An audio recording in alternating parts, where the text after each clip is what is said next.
Hello and welcome to my feedback to your group on your Google Hangout 4. You had a task to conduct preliminary planning for Houston Rodeo next year, and with particular mission of providing safety and security to the parade that is part of all the events at the leading to the livestock rodeo in Houston. So I am going to, I've got to preface that by saying that there's a big storm, so I might lose power here, but I am sorry for the timeliness of those Google Hangout feedbacks. So I just wanted to record it, even though it's storming, because I wasn't able to do it over the weekend. So I enjoyed your discussions, and I noticed that you structured your planning session based on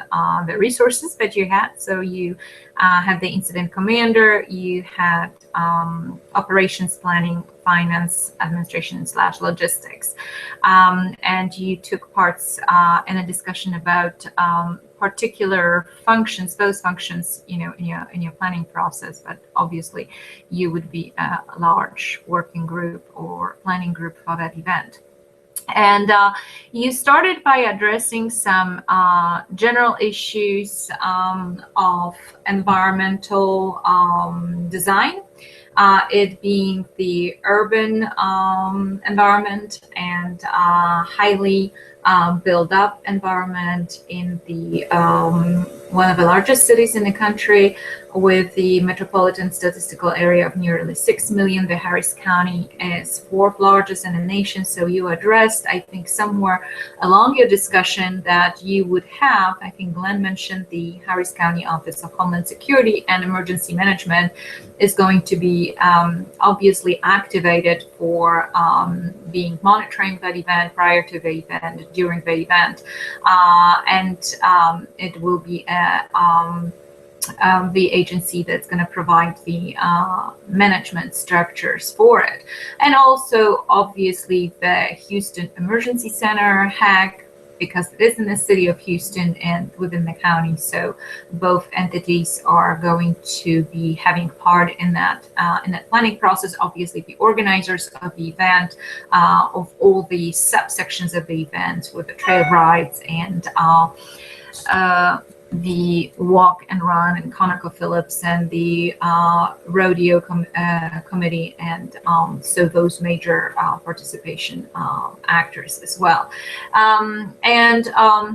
You talked about, as far as prevention and protection, when you talked about this build-up environment, in particular your geographical area that you are in charge of, you looked at the perimeter, the immediate, geography, so the intersections, the amount of intersections, the buildings, the high rises, the critical infrastructure, which, it's going to be a big part of the planning process, is to include the businesses. You've identified many critical businesses: the banking industry, the energy industry, the public services, city halls, and obviously you are in the area of the largest medical center in the world, which is the Texas Medical Center. So just FYI, if I haven't mentioned that before, Houston has the what's called a CMOC, or Critical Medical Operations Center, which in your scenario that you picked, that had to do with clowns distributing candy, or universal adversary, as Glenn likes that expression. And so you are having a critical medical operations center that definitely is going to be stood up. So it's going to be part of that big architecture for the event planning, and all the different corridors for hospital districts in different areas of the county, but specifically in the Houston area, are going to be a big part of that process. And somewhere along your discussion on medical surge and medical capability and medical capacity for possible food poisoning. You mentioned having some medical response teams or MMRS, those are the Medical Reserve Corps that were active in Boston Marathon bombing. So the Medical Reserve Corps, you spend quite a bit of time on volunteers, and I'm going to have to check on that as well. But definitely the medical center is going to be a big player in that. And of course, you mentioned public health for the region, or at least for public health region 5-6 South is going to be involved. You addressed some issues with, as far as logistics for securing that physical environment specifically. So looking at 20 intersections, 37 different buildings, making decisions whether they're going to go into lockdown and what the processes for hardening of their structures is going to be, and whatever their standard operating procedures. You had some discussions on what happens when those businesses are ultimately spectators and they're allowed to, watch the events from certain structures. You obviously be having discussions, planning discussions about that. You also talked about the underground tunnels. I think that was really good. The whole downtown area in Houston has the connected underground passages. Typically on weekends they are closed, so you would look at the city plans or the past events, as Shauna mentioned, looking at how the event was structured previously. Obviously is going to be a big job of the planning section to do the analysis of after action reports of previous events and any issues and any challenges identified, and use that to sort of strengthen your plans and add to your planning process. So I think it's very interesting that Shauna's got the whole planning hat in her blue sky and dark sky live. So she's making really great contributions to the discussions as well. You talked about the way to harden the perimeter with sanitation tracks, sand, jersey barriers, water barriers, liaising with the Department of Public Works and Works Management for heavy vehicles. You talked about the resources of the National Guard, so state resources.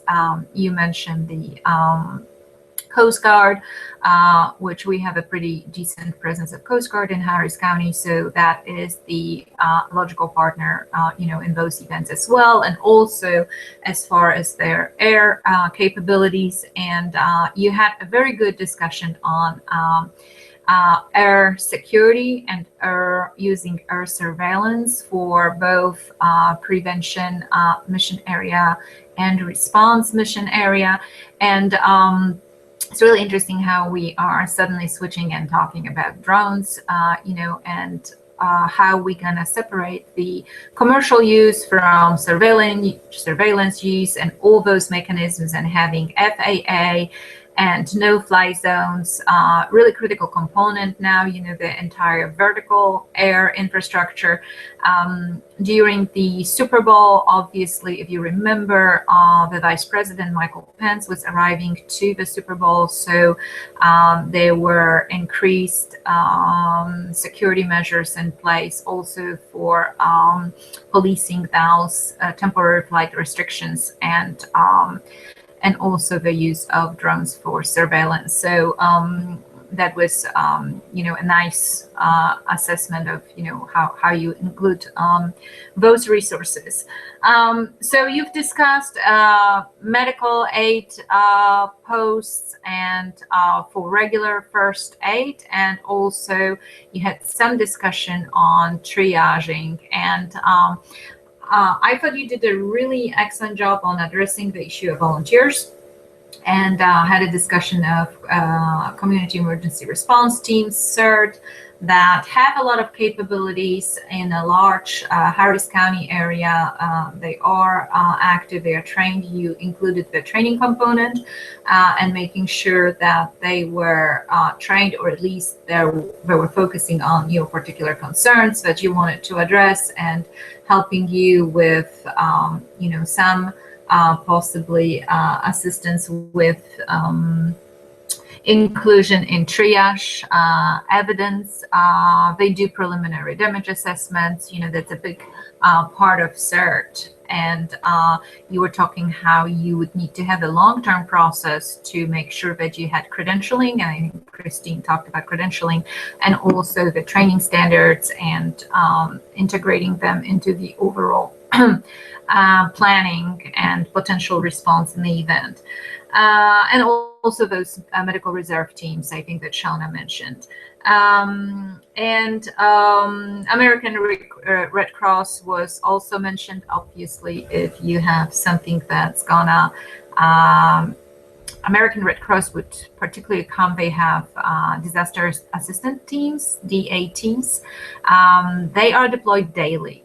From American Red Cross. It's, a lot of times when we think about American Red Cross, we think about sheltering and food, we think about blood, and we think a little bit about support to military services, and often they're actually disaster relief is, or that active disaster action teams are being overlooked. So good resource as well. And the Harris County would have all those NGOs agreements and stuff like that in place, so that you include them in the planning process. You addressed as far as another capability you looked at, in addition to, so you looked at security, physical security, also credentialing of volunteers. And really good preventive strategy for you, obviously the clear bag policy, clear carry policy on those bags, and what's allowed in parade, and what's what can be scanned really quickly to have a quick throughput of all the participants. You're dealing with 250,000 people, so there were some concerns on how to make the process smooth and efficient, and I think Shauna discussed those clear bags. I think that actually originated from the corrections and the prison service, to where correction officers and any visitors to prisons for years have been carrying those clear bags. And I think this is really excellent, and especially event planning as well.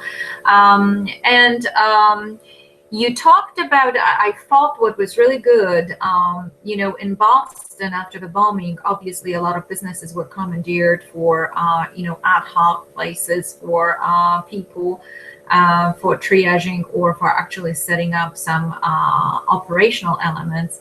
And you talked about identifying 5 or 6 of them and having them, the ones that would be some strategic choices, and having them briefed and be part of a planning process to the possibility of use of their facilities, particularly if they had basements or shelters or possible isolation areas. If you're thinking all hazards, that is definitely, you've got a candy situation. We're assuming it is a surface situation, but if it suddenly wants to become something else, it's good to have that critical infrastructure in your corner and not commandeer anything.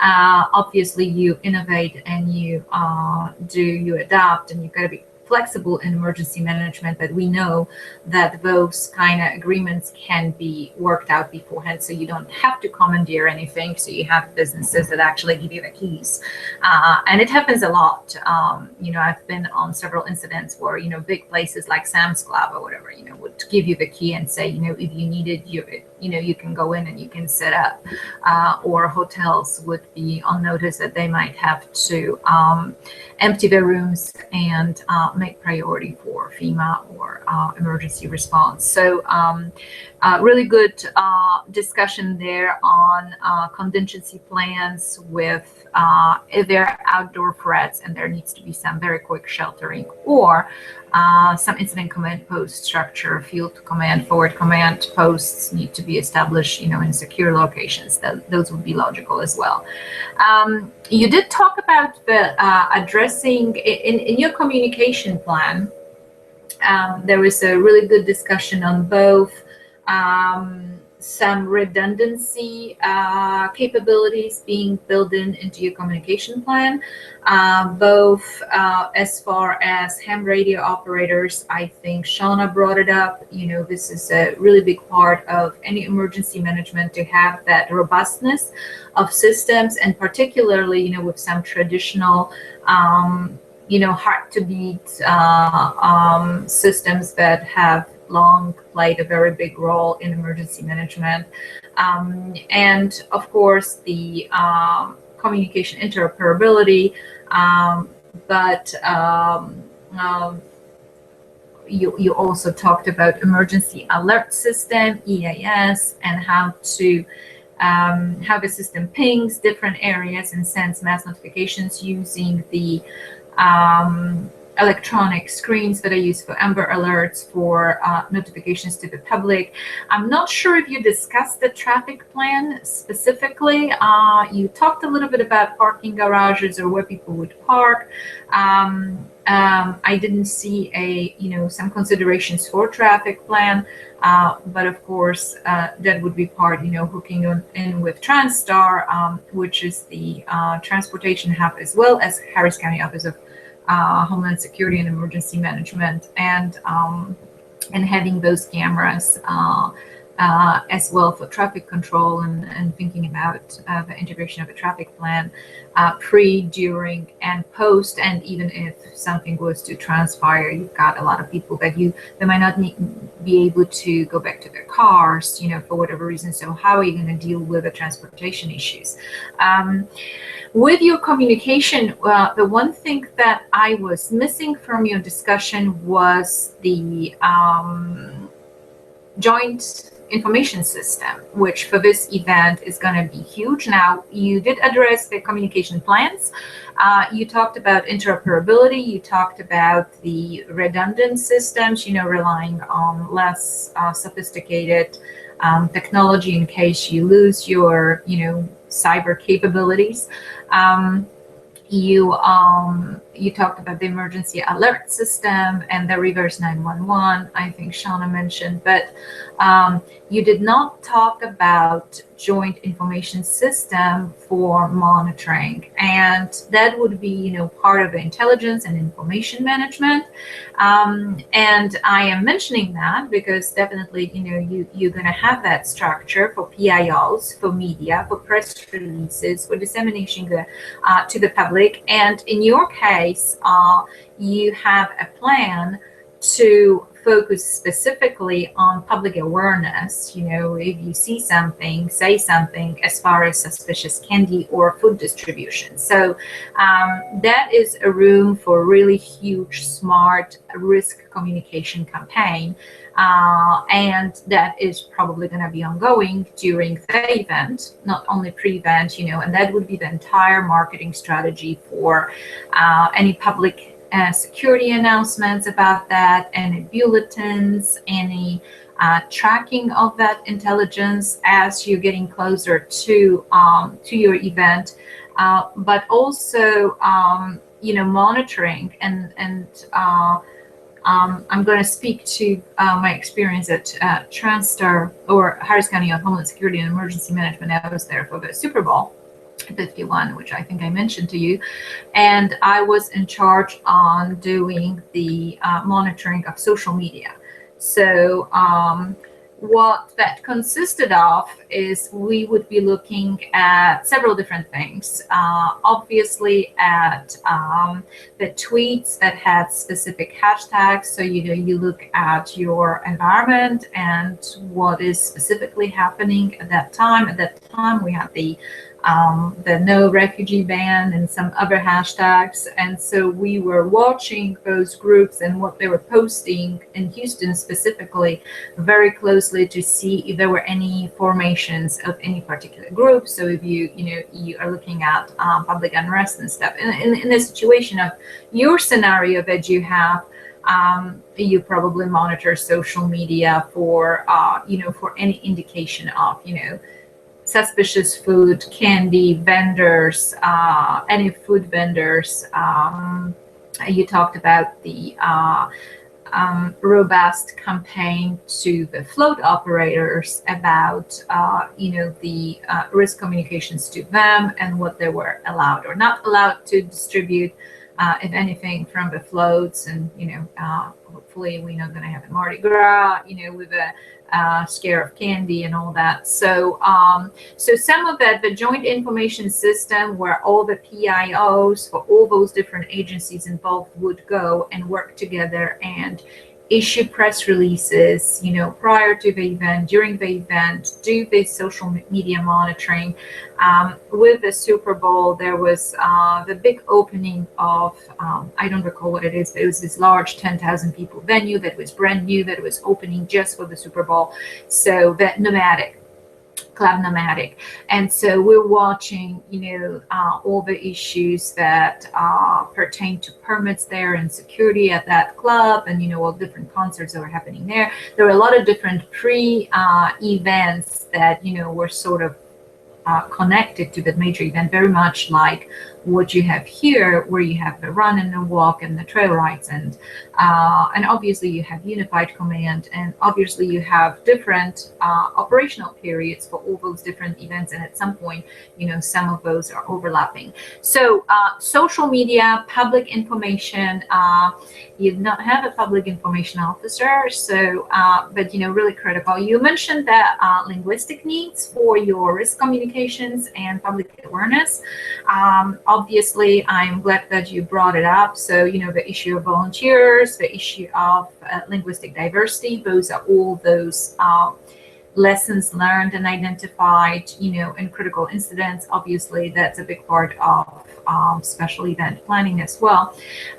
The other thing that you did not mention, and that would be probably quite critical here, is that you have some diplomatic floats in those parades, and you might have some diplomatic corps. So you've got political elements involved as well. And so, you're looking at awareness, from working with the State Department very closely, different diplomatic outfits in Houston, coordinating with them, and coordinating with their security, because obviously they're going to have their diplomatic protection services, and so they're going to be part of your unified command as well. They are a symbolic and potential target as well. So you talked about international visitors.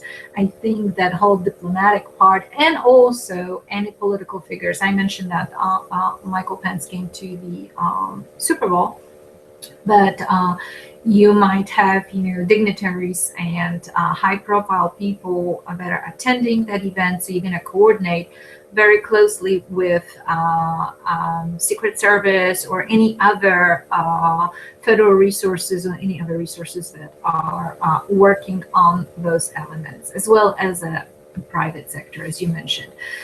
You talked a lot about integrating different security elements, private security elements, and of course, they're going to be heavily involved in a planning process. I think at some point you mentioned veterinary services, and I think that was really good that you attended to that, to animals in emergency management. It is a growing field, looking at the animal issues. You have a potential for some veterinary issues here, and something to think about. Also, those open events attract people that might bring their dogs and pets. So, any pet policy that you might want to bring out here, if you're having a food kind of issue, especially the food that can be tossed, or candy that can be on the ground, what are you going to do in the planning process as far as a policy for that event with respect to pets, possibly, bringing dogs and things like that? Is that gonna be an issue? You had the interesting conversation about the concealed weapons and special event planning, and Rodeo did issue and put on their website this year that they did not allow concealed weapon permit holders during a rodeo, of course, wherever you do it in a parade and during the run and stuff, that as well as a use of force policy for all those different agencies involved. If you do have criminal activity going on within your, huge mass urban environment, public venue, I think you had an interesting discussion about that. So you talked about communications, you talked about involving public works, public health, having the international component, and victim care. You talked about FIA, you talked about the private versus necessary surveillance drones. I think operationally, I would have liked to have known where you thought logically the staging areas would be. That has a little bit to do with, probably be integrated with the traffic plan. And also, how were you dividing that particular event? Operationally, were you looking at dividing it functionally or dividing it geographically? And if you go back into ICS, you might be reminded that you can organize your incident command system structure based on geography or based on function. So if it's based on function and you have a focus on medical issues, are you going to create a separate medical branch and separate fire branch and separate law enforcement branch?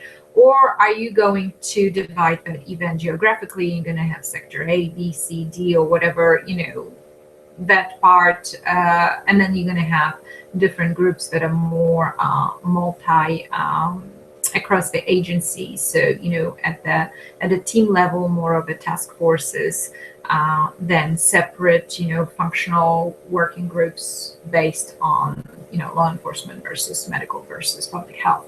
So something to consider operationally. How would you divvy up that event structurally as far as that is concerned?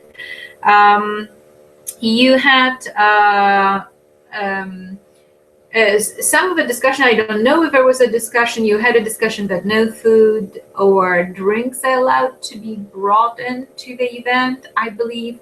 I don't know if there was a whole lot of discussion on the security plan for any vendors that were positioned along the parade route. So anything, you mentioned alcohol would be allowed, you're going to have vendors, food, and all that. Is there a security plan since you do have some kind of, food issue concern for your event? How are you going to be interacting with all those vendors and stuff? And, are you going to be having any particular meetings about that? And, how are you going to do security screening for those and ongoing monitoring? I don't think, as far as intelligence, you mentioned anything about position and placement of undercover units. So that would be for your intelligence gathering and, the beyond the uniform presence. I don't know if you had a discussion on that. You did talk about snipers for, pre-positioning of them for, if nothing else, for animals and things like that. So no-fly zones. You talked about some, as far as the scenario 13, you looked at some of the mission areas and you talked about hospitalization of 650 people. So you talk about working with the hospitals. Obviously, it's going to be, the hospitals you based on in Houston area, based on Catastrophic Medical Operations Center. They also have access to a current status of emergency departments and what their beds availability might be. So that's monitored. I think WebEOC is used for that. At least they used to use WebEOC, which is pretty much a state standard for the state of Texas. So they are, different corridors and different hospitals are updating that information on ongoing basis. And if CMOG is activated, obviously they're going to be monitoring that, which hospitals would be designated, which ones wouldn't, which ones might possibly go into lockdown, if you have concerns about self-presenters and worried well, and those people that, might just be concerned, even though they might have not ingested anything, you're doing the candy scenario. You talked about the ordnance division. I think Shauna talked about the EOD being on standby, particularly for and the plethora of different canine units. Again, canines and food and candy and stuff like that. So, and you talked about contracts. I think that was some discussion on using different resources and forming contracts for those services as well. And that brought you to a discussion on the whole logistical perspective, and a lot of overtime and who is funding what, and how all that is being paid for, and special event planning and special fans from probably a lot of that for big cities events, urban area security initiatives and USC grants. Maybe paying for that, so it's going to vary with the event character. I'm not sure if you have ever seen, Shauna, those towers, special event plannings. They have those monitoring towers, that have camera equipment in them. They are pre-positioned for special events and also monitor the crowds. That probably could be thought of as, a hard equipment to be deployed. Tracking overtime, tracking disability, tracking injuries for claims, that's all part of the finance and administration. So, what kind of resources you have, how long you're going to have them, when are you going to pre-position them, how long you're going to need them. And, a really big part of your planning is going to be a demobilization plan. I did not get a really clear picture of what was your operational period for this event, given things will go smoothly versus given the event will occur. You talked about cleaning up of a scene, or recovery, or short-term recovery or restoration to normal, and how long you would have to be working the protection of the crime scenes and things like that. I think a bigger picture is a general demobilization. So as you get those security resources and dogs and people working overtime and federal resources and Joint Field Office being activated and Harris County Office of Emergency Management, what is going to be the activation plan for how long, because this is going to determine also the staffing needs. If it's over 24 hours, what do you do as far as shifts? And that's more, at the operational level. That should have been a concern, for the operations. Do we have one operational period here? Do we have more than one? Are we going to be working on it? And if we have more than one, how are we going to do the staffing, and rehabilitation areas for first responders or anything like that? Any type of rehabilitation area for first responders. I don't think you had any conversation about that. As far as, where they go to get hydrated, to get checked, if it's hot day, if it's a cold day, if there's anything else that's going on. So really, really critical.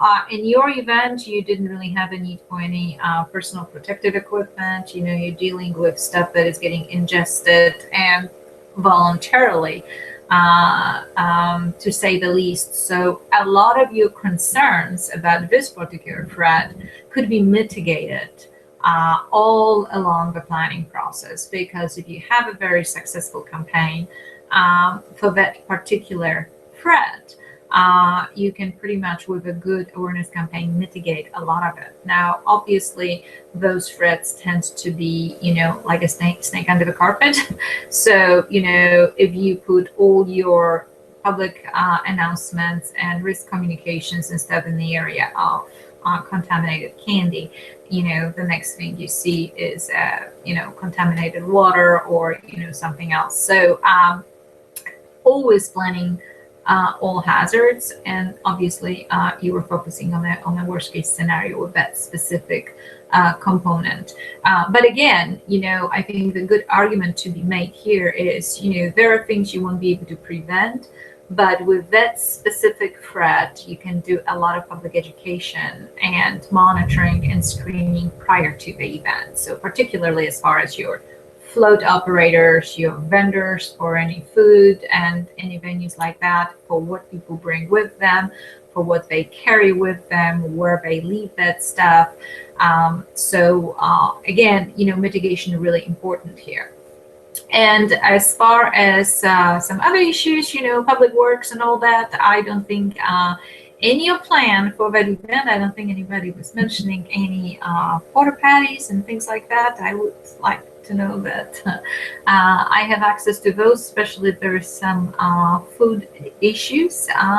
You might be needing that. Obviously, it's gonna be depending what that stuff is laced with. I think Christine mentioned arsenic.